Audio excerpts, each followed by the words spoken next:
Thanks. Okay, Josh Cavalier, Silverback, talk to us. How are you? I'm doing well. How are you? Good. What's going on in this warranty world of ours?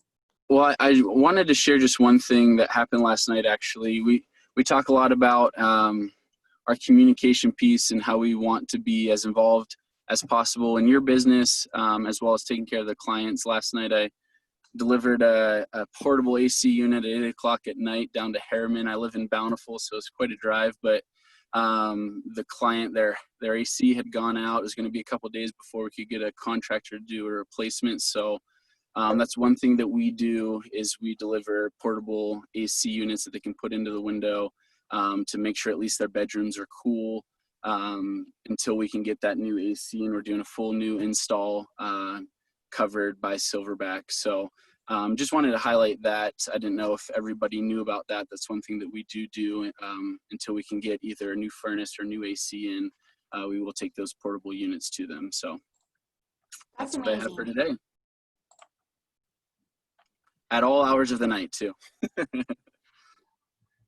That's awesome. It's one of those things that you don't think about until you really need it, and you need somebody really, really good. So does anybody have any questions?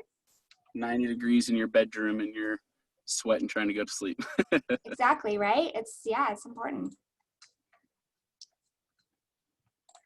Okay, I'm gonna try this again. I don't know what the situation is. What's happening?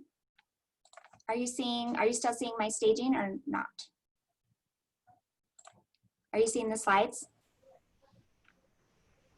Do you see Silverback? What do you see? Yeah, yes. Silverback. Okay, sorry, geez, rookie. I'm not a rookie, but acting like a rookie. Okay, Brock, lots going on in this lending world. Give us the update. What's happening? So I think the biggest update, which is actually really positive, coming this January up until today, when the CFPB just announced it, we were supposed to have the QM rule take effect, which would have restricted all loans to a 43% debt to income ratio, which is pretty impactful.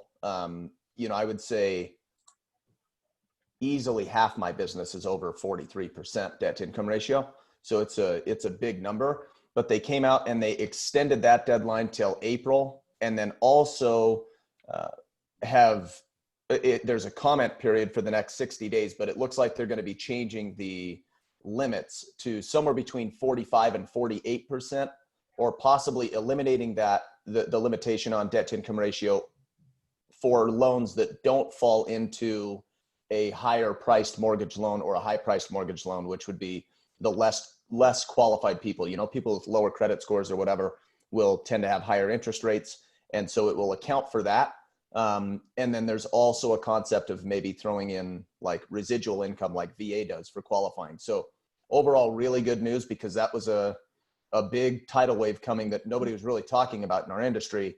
And thankfully it's been at least punted a little ways back and probably loosened up quite a bit. Good. That was kind of the scary thing we were talking about as this COVID was happening and those restrictions were getting tighter and tighter, that our housing market hasn't slowed in our area, but the one thing that could kind of kill it all is if things were getting nuts with loans. So that was kind of scary for a minute. So what do you kind of see happening down the road? Because we're not following what's happening in the nation here in our area. Right. Yeah. I feel like things are going pretty good. I think that's really positive. There's defaults on mortgages keep rising to levels that we haven't seen since like 2011. So that's a little scary, could cause some issues, I think, with lenders and tightening of guidelines. But the nice thing is we've been operating under pretty tight guidelines anyway. The biggest thing we saw immediately go away, which I don't think will come back for quite a while, is the non-QM stuff. So like the bank statement loans and that type of thing, that's probably gone for a while. But for the qualified people that are employed and can get, qualify for a regular loan, I think that's all actually simmering down. Things are becoming more and more simple, which is good. Jumbo loans are kind of back somewhat pretty much to normal. Utah housing's doing good. So good. Yep. And then besides that, rates are doing really good. We're in a position now where we have better support now than we've probably had all year from the technical perspective in the mortgage-backed securities market. So we're likely going to see rates maybe even fall again here in the next, I don't know, 30 days, depending on what the market does. So really good news that way too. So think about, who do you need to follow up with? Who have you talked to before that we need to talk to again? If things were a little bit weird, right? It's a good time to go back and just check in with people where things are changing so often. And if you I think more importantly, checking in with those people that were buying we're almost a point lower than we were less than a year ago, so just even those people last fall that weren't in the mood to buy or couldn't afford it now probably qualify for another 20, 30, 40,000 bucks. And people they can refinance in less than a year's time. And something to think about too is when you do refinance, and there are some closing costs with that, but you typically don't pay a payment for at least a month, that can help offset the closing costs. There's just a lot of things that you can do to help people get into a lower payment or pull money out if that's something that's important to them. But first, talk to the experts, like Brock. Anything else? I don't have anything. Thank you. Does anybody have any questions? It's good news. I like good news. Thanks. This is kind of what I was talking about. There was this article that was in KSL that talked about how nationally home sales, existing home sales, has plummeted. It's dropped 9.7% for 3 months. And we're going into the last week of June. These are our May numbers. I'm just like blown away by all of this, because we're going into June. We're going to be going into July, with June being our biggest month that we've ever had as a company as well. So this is an email that Amy had sent out, and I just want to reiterate this. This is really important information for your clients to know, that we're up. Like, if you look, our units sold is up. The MLS is down 32.2. We're up 19.8. So that is a 52% difference. Units sold, the MLS is down 28.8%. But we're up 26%, right?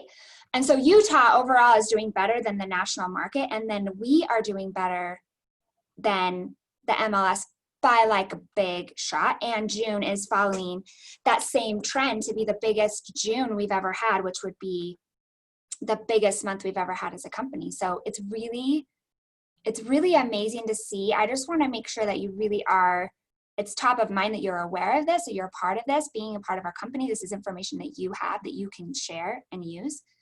And there's something confidence in all of this information, right? People want to know that they're working with people that know how to do it, and are the chances of them actually getting what they want or selling their home is greater with people who are doing it at a high level.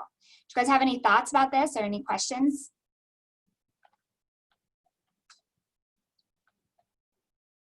Do you think it's cool? I think it's cool. Okay, we'll keep tracking it and sending out the information for you to have some good, valuable info for your people. Okay, I'm also really excited to say that Eden, let's be real, got us approved for tons of classes for CE credit. So we've been working on this for quite a while, and we were approved to teach all of these classes. Some of them are Keller Williams classes that are awesome, award-winning classes. And then some of them, like one of them is my class that I wrote. And so I wanted to let you know what is coming up. And then I also wanted to ask who in this group, if you can raise your hand, either physically or on the Zoom, or send a message. I was thinking about teaching the time blocking GPS Your Way to Success. It's a 2-hour CE class, just where we're preparing for the second half of the year, just starting out on the right foot. Who would have time tomorrow to do, it's a virtual, we can do all these virtual right now, a 2-hour, probably would be like an hour and a half, honestly, GPS Your Way to Success, the time blocking class for 2 hours of CE. It's really short notice, so before I email it out, I just wanted to see who would have interest in that and who would want to do that. So Nick Alder, that I'm taking that as a yes. If I record it, you can't get CE. You can't take the recorded class to get CE, but of course you can see it. But we'll teach it again a bunch of times. I just kind of wanted to see who would be available and what a good time would be to do that if it was something that we wanted to do sooner than later. So I'll go back through, just put your no in here and we'll go back and see.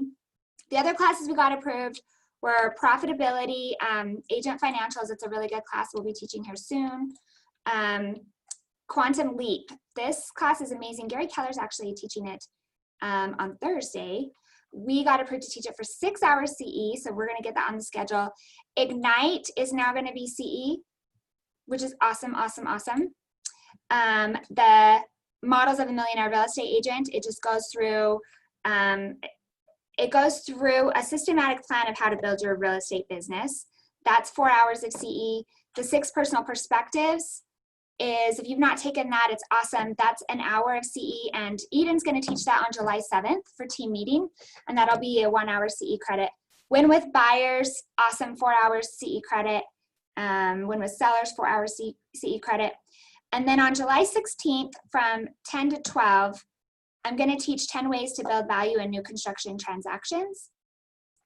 How you, I get asked this all the time. People are intimidated to do new construction. And so this is a way to help you bring some value in that. And it's only a 1 hour. I scheduled it for 2 because there's typically a lot of questions, but that's on July 16th from 10 to 2. So we'll get these all on the schedule, but I just wanted to make you know, it's super exciting. These are great classes, and to be able to get you some CE credit is awesome. And Marcy, yeah, we'll do it. This is a class we'll probably do every month, the GPS Your Way to Success. So I will record it and send it out, and then if you want to watch it, great, or we'll do it again really soon. Okay, any questions about that? Great. Okay, so I just wanted to remind you our stimulus package is going, and it's going to go through the middle of July. And just to kind of remind you, we're going to reimburse up to $50 toward a Facebook ad for you. And the requirements are having some leads in command, marketing profile setup, website setup, smart plan setup, and we're going to help you with that. Immediately, what you can do to get that help is if you subscribe to our channel. I feel like I'm like my daughter. I hear her making videos and she says, subscribe to my channel. Anyway, so if you subscribe to our channel, Keller Williams South Valley, on there you have the videos for all of these things. So setting up the website, creating a smart plan, all of this stuff, and specifically for the stimulus help, there are the videos on there, step by step. And Kimber, you are on here. Is there anything you want to add? I just saw you on here. She's sick. Yeah, so I added, I emailed out a link to a video. I mean, as much as I love my own videos, there's one that one of the tech trainers, Marty Miller, posted that's 14 minutes. And he just goes through, you know, a little bit quicker how to do a Facebook ad. So go to that link that I emailed out. That's a really good resource of like, how do I post this? I don't know how to do this. Yeah, quick. Okay, that's awesome. And if you need us to send that to you directly, if you don't see it in there, please just always reach out. Don't just text sit and wait. Yeah, just text us. We can get you the information that you need to get this moving quickly for you. And then these team meetings and all of these things that we do that we record, we post them all on the channel. So you can go back through if there's something that you wanted to revisit or look at, and you've got them on there. And then this is talking about the website. If you need help setting up your website, these are the things that we need in order to help you do that. So take a look at that, or again, just reach out to us. We can help you with that. Okay, Eric Hawker. So I invited him to come and talk to us for a couple of reasons. It's one thing to, with the Facebook ads, it's important to know how to do the right kind of ad, right? And then what do you do with that ad and converting it? Because just getting leads and not converting them is a waste of time, a waste of money in a sense, and also not doing the ad in the right way to get those leads. And Eric at Family Reunion this year, he devoted a lot of his time in the classes and things like that, specifically to Facebook ads. And he's been doing this at a high level. So thank you so much, Eric, for joining us. And I want questions, you guys. So send in your questions and I'll kind of moderate that. But Eric, if you can just kind of tell us a little bit about what you're doing, how it's been going. Okay. Can everybody hear me? I don't know. I'm not very good at this. Yeah, we hear you. Okay, good. So Facebook ads. So it's kind of been interesting to adopt this. This was sort of something that in Family Reunion that if you looked at the classes, there were a ton of them on essentially using Command and different other platforms, but mostly Command, and sort of virtually really upping your game. So I decided to take that to heart a little bit, just because I wanted to be able to generate some leads a little bit more passively. I'm kind of a prospector, like kind of more in your face, typically calling and door knocking and that kind of thing. It was a good thing, actually. It's a good move just because of what happened with the quarantine later, a couple months after that, where, I sort of had a lead gathering method going that allowed me to continue to do business during a time where I couldn't really go out and meet people, which is where my strengths lie. So it helped me kind of round out a little bit what I was doing as far as lead generation goes. You're talking about Facebook leads. Anyways, Go ahead. Okay, so so I started to run these Facebook ads, and it took a little bit of time to kind of figure out and decide which ads work and which ones don't, and what how to present them, how to get people engaged and talking and that sort of thing.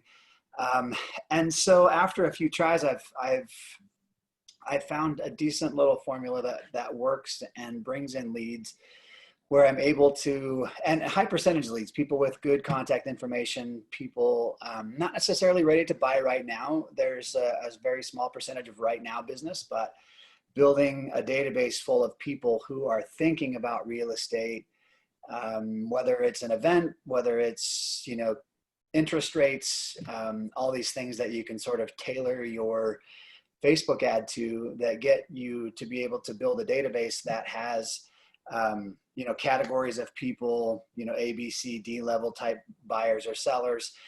So you can really sort of build out a longer game. 12 months from now, people that are talking about it now have typically already made a decision and gone ahead with their plans. So I don't want it to be something where you say to yourself, okay, I'm going to do Facebook ads and tomorrow I'm going to have, 50 new deals in the pipeline. That's not necessarily how it's going to work. It's going to be a bit longer of a game than that. But follow-up is critical, because the right now business, they are ready right now. And if you don't follow up, then you don't get it. So that's kind of it in a nutshell as far as how, I started everything, but I'm curious to know what sort of questions. I get people asking me questions, texting me or calling me or whatever else, but what questions, for those of you that haven't done Facebook ads or are doing it, maybe not getting the results that you want, what sort of questions do you have? How much on average per lead would you say you're spending in ads? How does the money that you spend equate to the leads that you're getting? $1 or less. So for anybody that has spent money on leads, it's really good. Okay, yeah. So just to give you an idea, so I used to work with Zillow, and of course, I think everyone in real estate at some point has purchased leads from from different sources. Those leads are not any higher quality than the leads that you're going to generate from basically the same sort of things that Zillow is doing. Zillow gets these leads from advertising the way that, on the same sort of platforms that we're advertising if you're using Facebook and these sort of ad resources. So going from $1,500 a month to $120 a month was a pretty big pretty big deal for me to get a lot more leads and the same quality. So you're spending about $120 a month on your Facebook ads? Roughly, yeah. Anywhere, it depends on how many I'm running and the results that I'm getting, but typically, so I'll say 120, between 120 and $200. So with that, so where are you putting, how many ads do you have going at once? What's the dollar amount of those? And what is the focus of the ad? Do you do like a just listed kind of thing, or what type of ad seems to be working the best? Okay, so yeah, there are definitely ones that will gather more leads, but they're not necessarily the kind of leads that we're looking for. So you got to focus on not necessarily the quantity of leads, but the sort of people that are responding to the ad.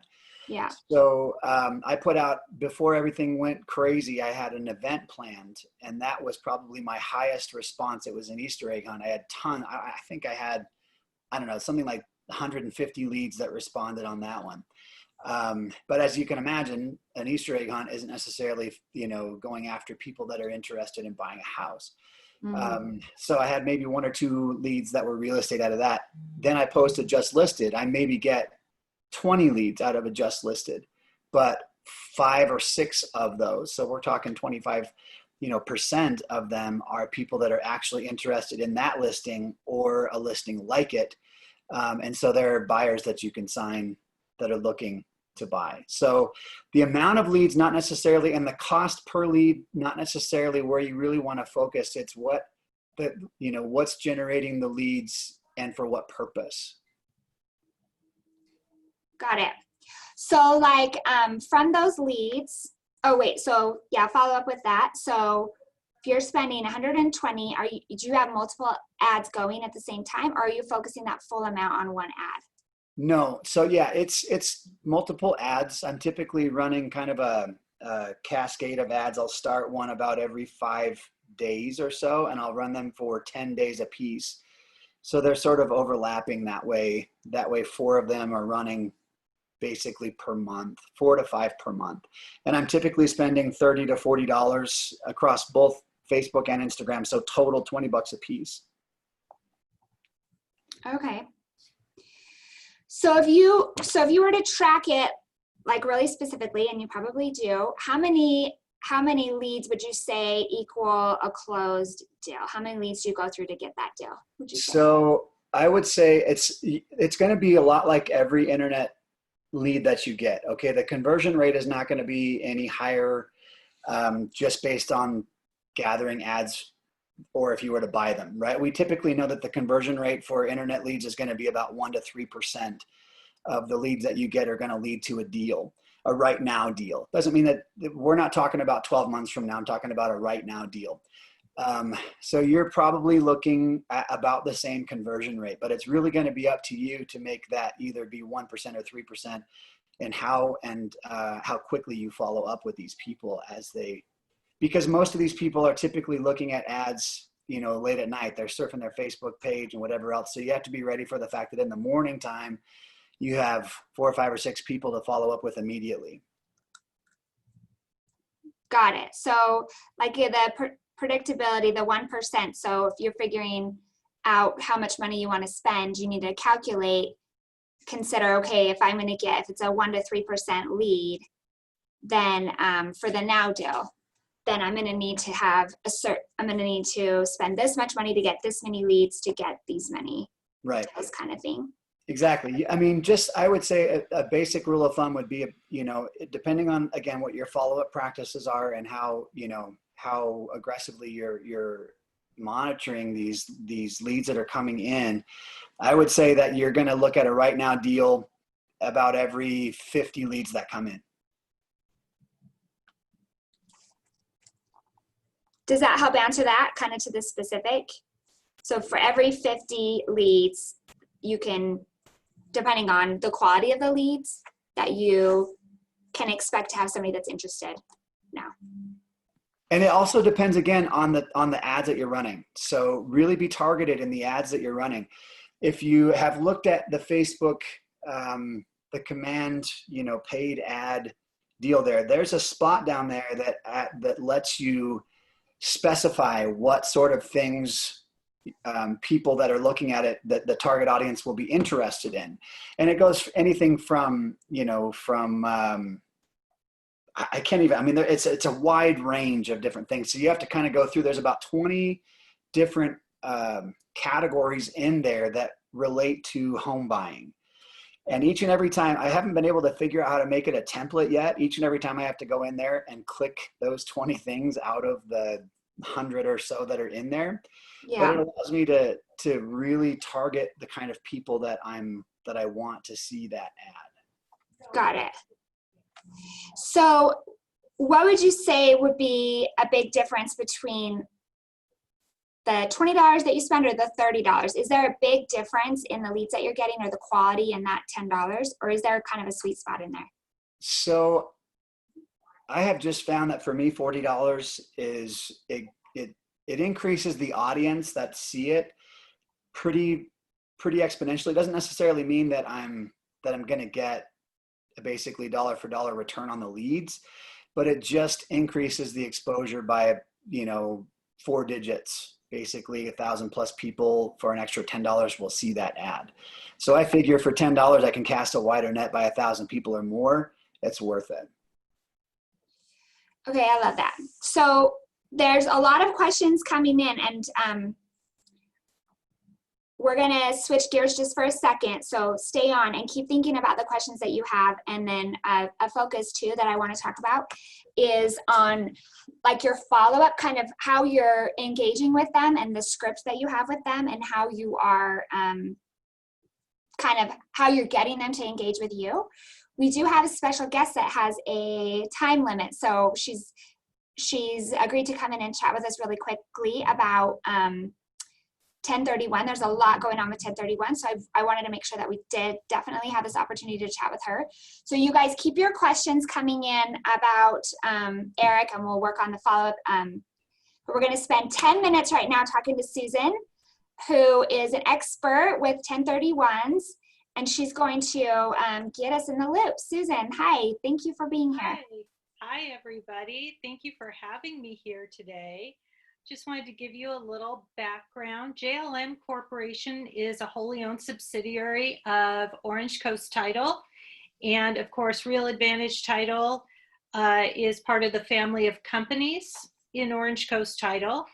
1031 exchange was started in the early 1920s for investors to exchange their property, sell their property, purchase another investment property, and defer their capital gains tax. Now, there's very stringent rules. There's very stringent timelines to this. And I do have a 1031 essentials class that I'm hoping that we can set up for you all. Yeah, we had something scheduled for April, but then this all happened. So we need to definitely get that. Exactly. So hopefully we can set that up again and really get into the essentials of 1031 exchange. The biggest constraint is the timeline. You have from the date that you transferred title on your relinquished property or the property you sold, you have 180 days to close on your replacement property. Within that 180 days, you have 45 days to identify the property that you are going to purchase. Once your 45 days expires, you cannot reselect property. So if the properties that you chose fall out, unfortunately, you will have failed your exchange. There's no penalty or fine for entering the exchange process and not being able to complete it. You just pay the same capital gains tax you would have paid otherwise. So like if you have somebody that has 1031 money and they're looking, they have to identify a property within 45 days, close it within 6 months, new construction may not be a good option for them because you can't control the timeline. Correct. And that's especially right now. Yeah, I do have a couple of people, one exactly this hit, and thankfully the day before their exchange expired, they were able to close. But they had purchased new property, and of course, all building was stopped when we were all under a stay-at-home order. Thankfully, they were able to do that. it's not a large enough timeline in my personal opinion to go for new build, but that's up to the exchanger if they have a good feel for how quickly these homes are going up, if they go to do that. But generally, I recommend with such a short timeline to steer clear of that. Yeah, it's definitely a risk. Yeah. Does anybody have any questions about 1031? Some things you've heard and you want to kind of clarify whether it's correct? No? Okay. So I do get a lot of questions. It can be kind of a tricky thing. So it's nice to have a company like your company that helps to actually exchange the money. So that's something that people I don't think we quite know. Our agents don't quite know that there has to be somebody else that helps facilitate that, because you're talking about getting basically a defer of the taxes, where you're just you're able to sell a property and take that equity and reinvest it without having to pay a tax on it. So having another company to help to do the actual exchange is what Susan does, right? Is that correct? Yes, that's correct. And that's actually a rule for 1031 exchange. You can't use your attorney, you can't use your CPA. It has to be a qualified intermediary. Yeah. And your clients need to be very careful who they choose to be their qualified intermediary, because 1031 exchange is not regulated. And so I've been giving this an example. There was an elderly woman who sold a $2 million property. She wanted to reinvest into another property, and she price shopped for her qualified intermediary, and she got somebody who took off with her money. And so that was $2 million, and she had absolutely no recourse. Oh my gosh. The person vanished. And imagine if that was your retirement and you rely on the income from your rental properties to subsidize your retirement, and that was your plan. That was just devastating for her.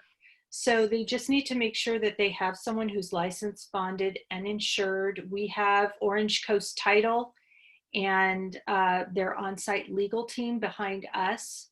So this is a very safe place for your clients to put their money. During the process, they cannot have constructive control of their funds. That's why it goes into a trust account for them. It's a lot of money that they save on taxes. And the other thing too to think about is, if we're really, as agents, we're talking to our clients, our friends and family, SOI people that we encounter, if we're really talking to them about how we can be their real estate portfolio manager in a sense, right?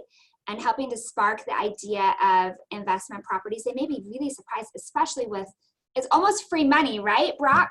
The interest rates are so low that many people may not understand what potential there is for them.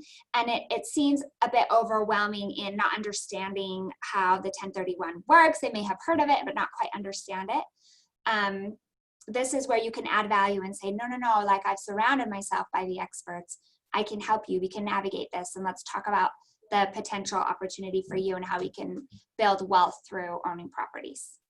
And the end game is really to try and get totally tax deferred. But if you can't, say you have $600,000, you buy one $350,000 property, you're looking for another, you've run out of time, at least reinvesting some of that money is going to cut your tax liability. Right. Even if you can't get totally tax deferred, or you're thinking, you know, really, I've gotten in a little bit of debt during the pandemic and I'd certainly like to pay that off. You're only paying tax on the money that you actually pull out of the transaction. Yeah, so you can do a portion of it. So yes, I think we would love to do a class. Okay. Guys, you want to do a class? Should we get something booked where we go really into the details about it to understand it at a high level? So I would love to get something scheduled with you, Susan. Does anybody have any last questions?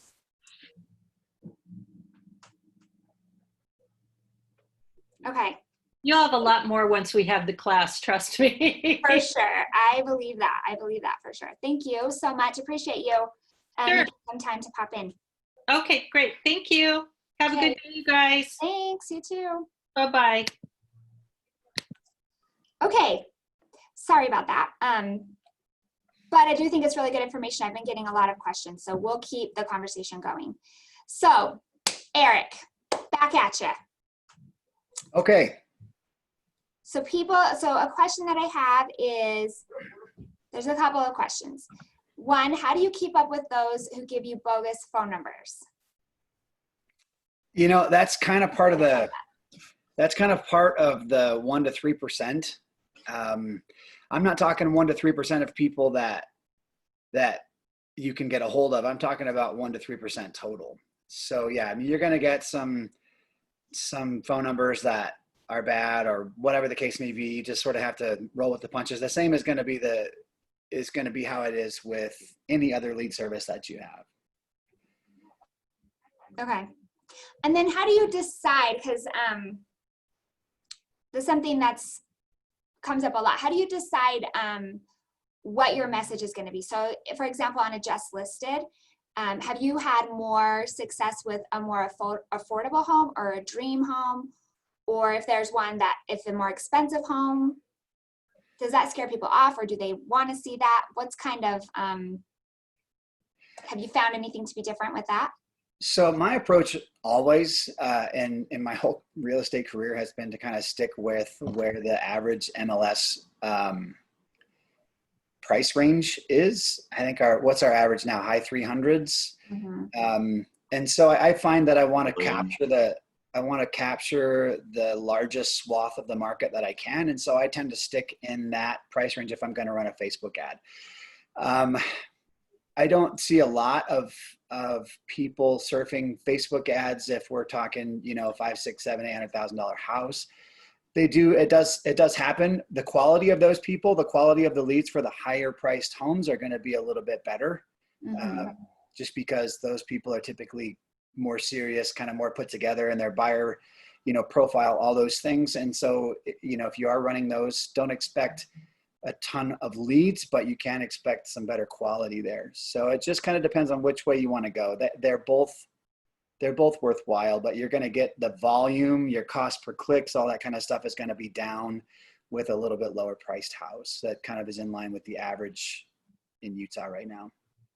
And just from what I've read and heard, it's really important to be specific.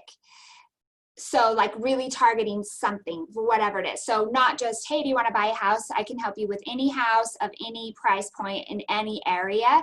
That seems to get less than something that's specific. So $375, or if you are focusing on the higher price point, just whatever you're doing, be specific and have a focus. Seems to be kind of what people are saying. Yeah, I totally agree. I mean, I do run some ads that are essentially just recognition ads, ones that just get people to see me and get a little blip about me. And you're right, the response to those is going to be lower than being targeted. To me, it's more about just advertising, right? It's kind of like having a billboard going down the street. It's a little less focused. It's kind of a shotgun blast versus a rifle, but it's useful. But again, if you're talking about leads to convert, you want to definitely be specific about it. So we have a couple of questions I've been asked from people that have been asking questions. But along these lines, do you have a specific call to action on there?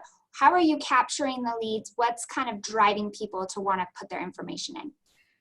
So the whole experiment for me was to try to do as much of it without having to spend money as possible. And the command platform, pretty incredible. I mean, it's still a little bit clunky, obviously. So people are I know that I hear it a lot. Yeah, it breaks and, these things go down or whatever else. That's true. They're still working it out. It's one of the most versatile pieces of software that I've ever seen and very extremely robust. And so, yeah, things can get a little bit clunky. So just know that right off the bat. But everything that's in there is designed for us to be able to do it without having to spend a bunch of money. And so I didn't, as far as like creating a landing page or having a separate website for us to go to, whatever, I just linked my website, my free website. I also will put a link on there to download my app.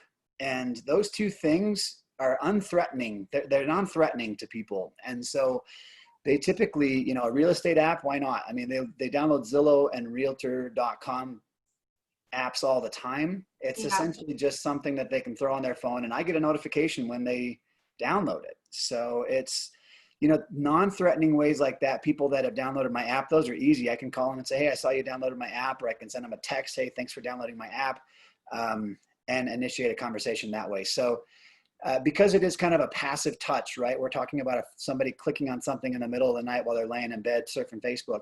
It's a passive touch, and so we kind of want to, you have to sort of ease into it if you can. And that's why I use my app a lot, the download my app link, so that I can initiate a conversation that way.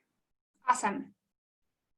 So now, okay, so what's the script? What's your initial script, whether phone call or text? If you can just give us like the first initial contact, what you say ish, and how often you're reaching out, and kind of what your follow-up is. Okay.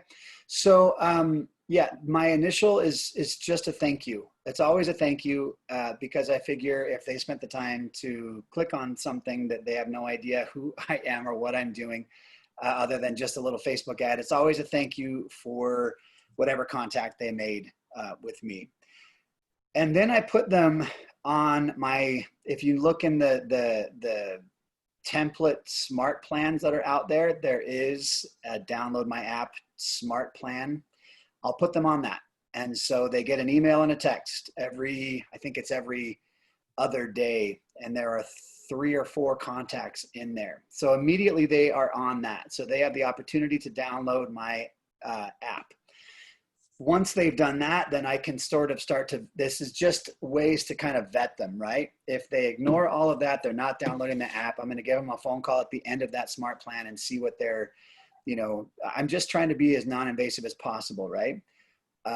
See what their plans are. If they download the app, I'm calling them right away because these are people that are interested. So that's my approach. The download my app is, I mean, to me, that's one of the easiest ways, and it doesn't even require you to be scripted, or it's already written out. Command has it already written out for you. They have the steps. I modify it a little bit in the steps. You can modify them just to be a bit more personable, but I leave all the language that Command has in there the way it is.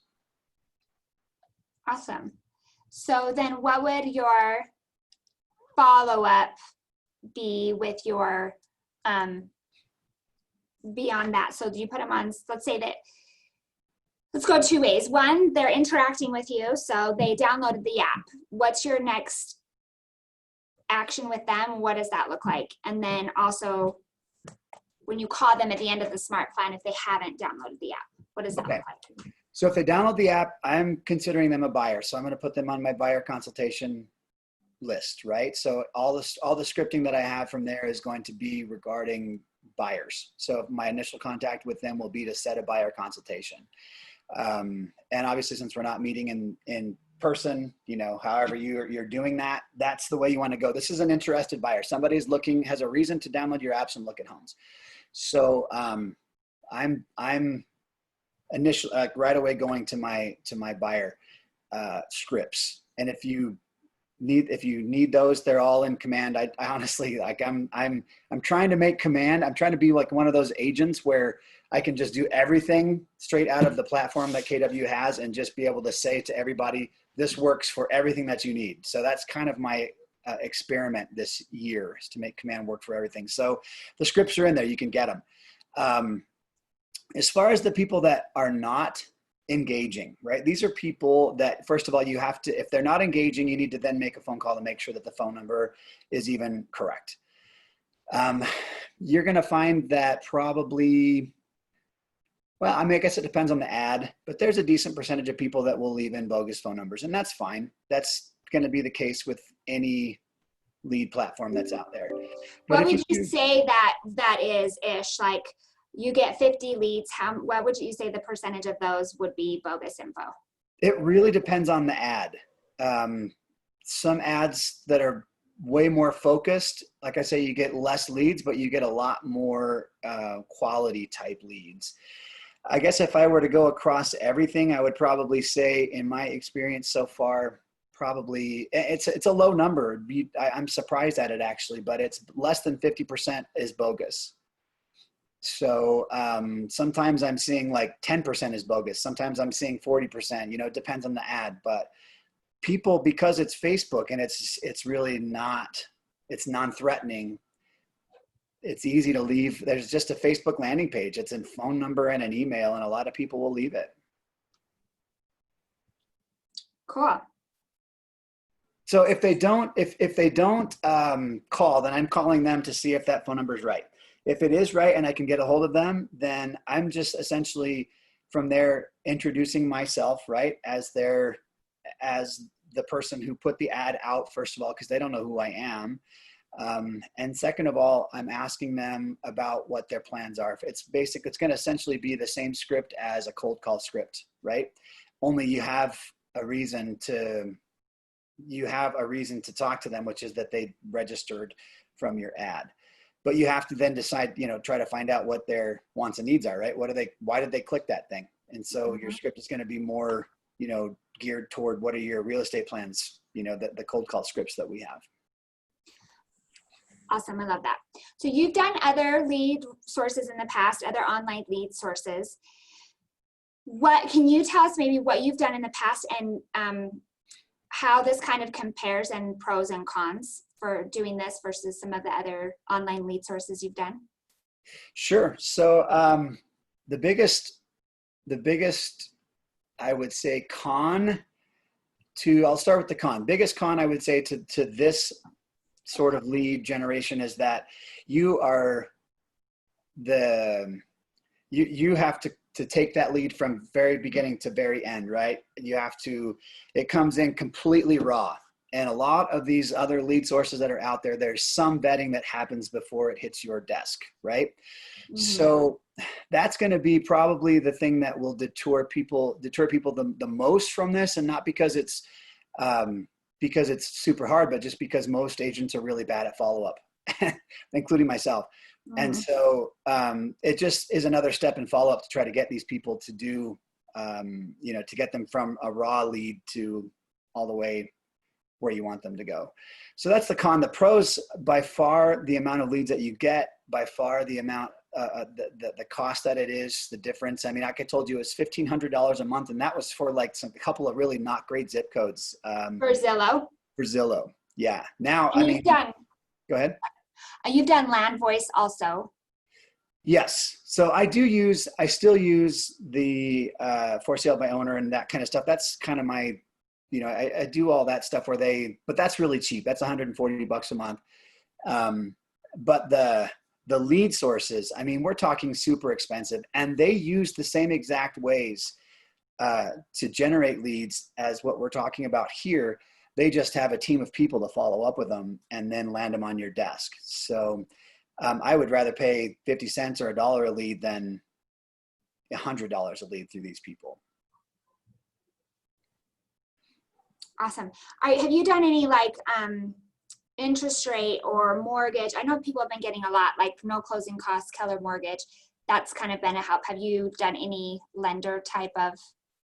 So whoever your lender is, I would definitely partner up with them, especially right now, and run Facebook ads based on lending. Yeah, I have a lender that I partner up with a lot of advertising when it comes to lending. Honestly, people don't care about right now. If they can see the interest rates of 2.99 or 2.5, I'd locked somebody on a USDA at 2.25 a couple days ago.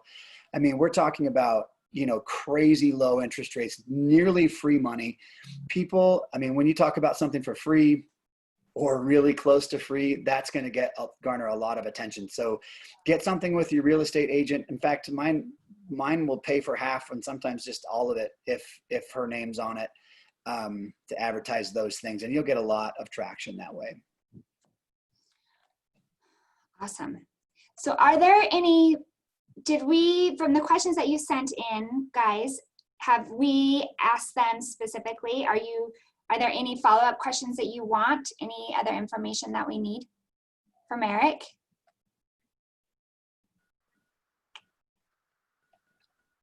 Okay, awesome. Such good information. Let me see. Let's see. Yeah, Shaw's saying that his best ads that he's seen has been on the lender stuff with down payment assistant. The worst has been for home valuation ads, which I think that's good feedback. That's good information. If you have a list of, if you can couple a down payment assistant, say for, so in my particular case, I like to stick in the average price range when I advertise listings or whatever on Facebook. If you can couple a home that's $300,000 or $350,000 with a down payment assistance or something like that to go with it, complement it. So this is, now we're talking about drilling down even further, right? Focusing the ad even further. People can see a house that they can afford. They can also see resources in order to help them even be able to afford it more. So it's going to drill down. The quality of leads will continue to go up the more specific you are like that. Got it. Cool. So you don't have anyone right now who is helping you do the initial calls on those leads. You're doing all of the follow-up and all the calls yourself, right? Yeah, like I said, my experiment is to try to run as lean as possible and do things until I don't have any more bandwidth to do it. And so far, I'm surprised at what I'm capable of doing when I don't want to spend $1 on anything else. Funny how that works, huh? Yeah. So I wanted to share a couple of things too with this, and if you want to just add to it as we're going through it, Eric, just really quick, I've linked here, and we'll send this out, but a couple of videos also on from, his name's Nick, who's been kind of leading the charge with Keller. And here are some of the ad mistakes that he says we do. Is there's too much info on the ad, too many pictures, it's kind of presumptuous of what somebody wants, it's not targeted enough, there's no call to action, something that somebody can do. It's focused on just selling a home rather than featuring something that somebody might be interested in. So if you go on to these links here, again, we'll send them out. That kind of gives you some more information on that. Another thing he says on the follow-up mistakes is people, we don't see it as a long game, especially where I know a lot of you are, these kinds of leads are not what you're familiar with necessarily, or that you've been doing in the past. And so we expect such a quick turnaround when really it's the long game, right, Eric? I mean, it's definitely the long play on these. Without a doubt. The good news is that we need homes to close in 30 days, 45 days. We also need homes to close next year, in 6 months, in 8 months. So it's a way to kind of build your pipeline out and have things going constantly versus only focusing on the now business, right? He says they don't have the right scripts. They don't know, they don't have a plan, a system in place. They respond too slow. If somebody's online and they are looking at this, they're going to the next thing if they don't hear from you. They give up too easy. They get intimidated, so they stop reaching out when really it takes about 6 to 8 attempts. Have you found that too? How long is it taking you to get some interaction back?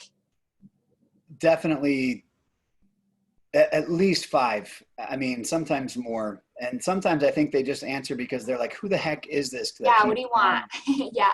Well, and truthfully, everybody else has stopped.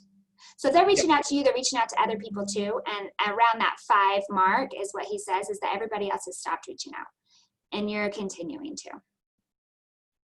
And just like what you were saying, he said, they focus on just showing that home versus, like what you said is, if somebody downloads the app, your focus is to try and get an appointment with them to talk to them about their needs. It's not necessarily that they're trying to just show that house. Your focus is to find out what their real estate needs are, because you don't know why exactly they were interested in that ad. So getting with them to find out what that is. The slow burn results. They don't have a structure or plan for follow-up like we were talking about. They ask yes or no questions instead of this or that. What are some of the things that you want? Even more so, he said open-ended questions are bad too. This or that questions are the ones that have been getting more traction.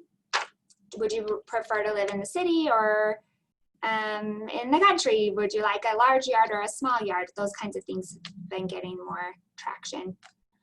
And then here are some best practices. Track your results. And I think you've been doing a good job with this, Eric, just taking it as experimental in a sense of how, what's going to be the best type of ad, what are the results, spending this much money and all of that. And it's really helped you be able to focus that in. Pictures of houses seem to be working the best.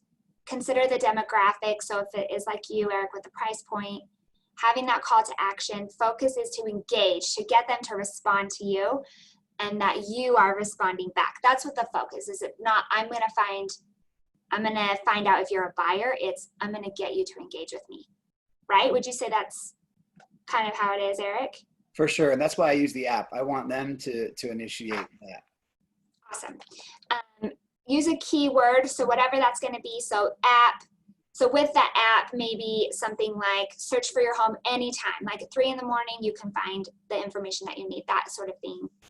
Let the words match your product. So if you're talking luxury and it's a $350,000 home, it's a little misleading or confusing. Simple, clean, easy to read. And then here's some touches on the follow-up.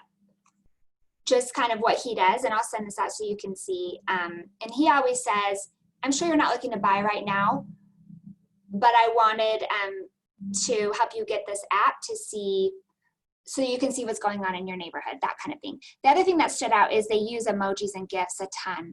And that's been, people respond to that. It's disarming for some reason. And so they even search for what the most popular GIFs and emojis are right now, and they use those. Kind of interesting. Have you tried anything like that?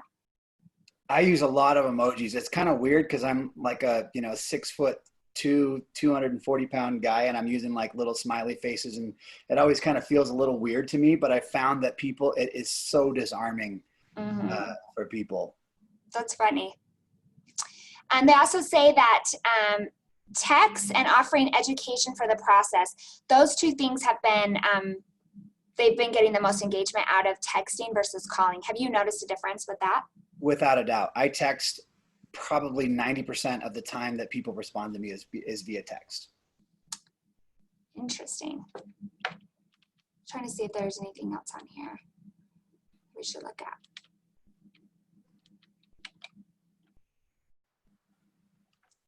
There's just this one quote, I'll just read it to you, that Gary Keller said is, although things naturally want to become more complicated, success is always found in simplicity. And I think we tend to overdo it in a sense and get hung up on the process and making sure that we're saying the right thing, doing the right thing, focusing on the right things, when it's just the doing of it and being simple, purposeful, tends to yield us the most results, right? So one last question from Tyler. Text is your primary focus, or do you focus on calling, then follow up with a text? Do you reach out first with a text? Yeah, since it's, again, these people, most of the leads that I get come in at night, right? These are people that are looking at their phones at 11 o'clock while they're going to sleep. Yeah. And so in the morning time, I will typically send a text to them first. And I've found that I get a better response than if I call them.